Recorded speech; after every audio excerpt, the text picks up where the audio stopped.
In the beginning of film history, most screenwriters and directors worked for a major studio.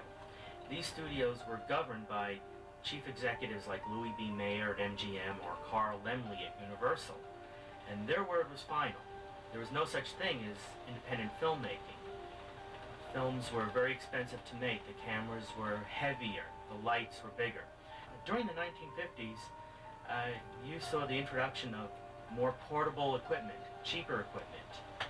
So you had filmmakers such as John Cassavetes and Roger Corman making films on a small budget successfully and with no help from the studio. The bug caught on. Feature filmmaking was becoming less and less of a pipe dream and more of a reality. Soon you had festivals, organizations, and low-cost camera rental houses to help the filmmaker on a budget. I grew up watching movies, reading film books, catching films made by my favorite directors, such as Alfred Hitchcock, Fritz Lang, Sergei Eisenstein, people I'm still in reverence of. And I started making short films in Super 8 while I was in high school, and I was mimicking these filmmakers with my films. I was also working with a minimal crew, who very often were my cast members. I learned on my own how to shoot a movie with almost no resources, getting the best out of a location, and how to cover myself in editing. After 4 years of film school and considerable work on film and video production crews, I was able to produce and direct 2 feature films, Vampire's Embrace and Night. The total budget for these films, about $35,000. Right now I'm shooting a 3rd feature film, Mad Wolf. Before we tell how we made Mad Wolf for $18,000 total, a brief synopsis of the tale of the elusive, hooded Mad Wolf.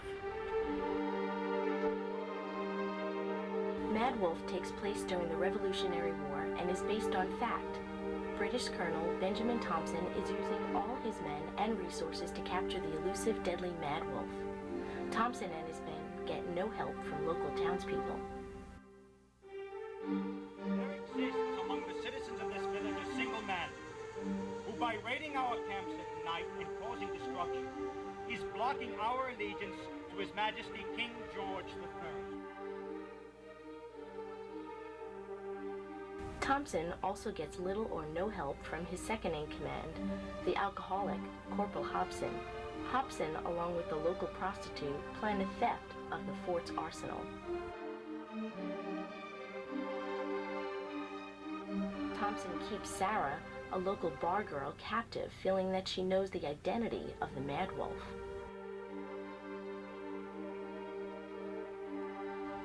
When it is finished, we'll let the both of you go. At night, Thompson's fort, which was built at the town's burial ground, is attacked by the Mad Wolf.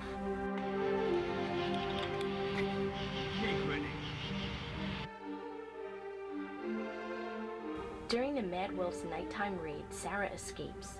She runs through the woods all through the night. She is found injured and unconscious by Jenny, a war nurse who tends to the colonists. Jenny's husband, a barrister, unknowingly invites his friend, Corporal Hobson, to dinner. Hobson finds Sarah there and in secret returns to kill her.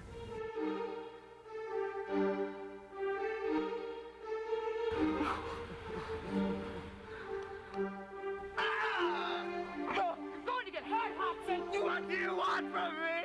We learn the Mad Wolf is Sarah's friend Deborah, who kills Hobson and readies to kill Thompson and his men. Your first step in making a film is the screenplay, which is your blueprint. Go over the script with anybody, no matter who, just to see if the story makes sense on its own. That's the most important thing. Separate the dialogue from the action. This makes it easy for the actors.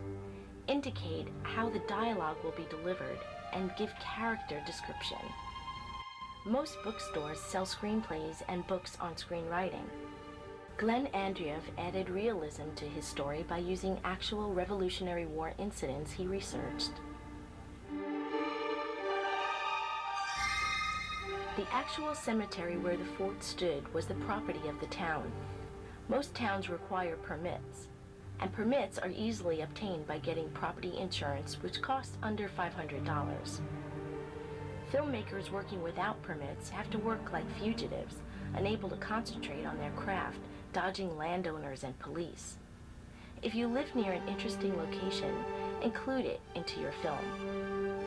When you go on location scouting, bring a still camera or preferably a home video camera. Photograph everything you find interesting. You'll need permission to shoot most places. Take notes if the landowner's name is listed anywhere. Take notes of any factors that would prove a problem with picture or sound, such as roadways or light sockets. No, can't use that. It has a light socket. Look at that. Too many modern decorations had to be camouflaged here.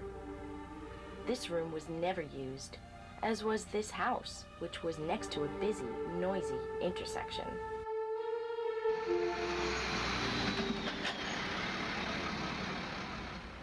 Auditions.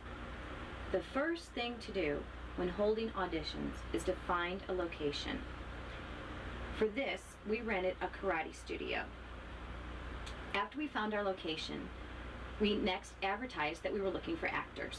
You can advertise in a newspaper, you can go talk to people in community theater, you can talk to your friends, just get the word out. And then afterwards, wait for a response. You're going to get a ton of response. Once you do, well, hopefully you're going to get a ton of response. Once you do, sift through it, sort it, and be organized. Once you decide on who you want to see, call them and invite them to audition. Set a time, let them know the place, and be very specific about it. You might actually want to recall them to confirm the day before the audition, or ask them to call to confirm with you.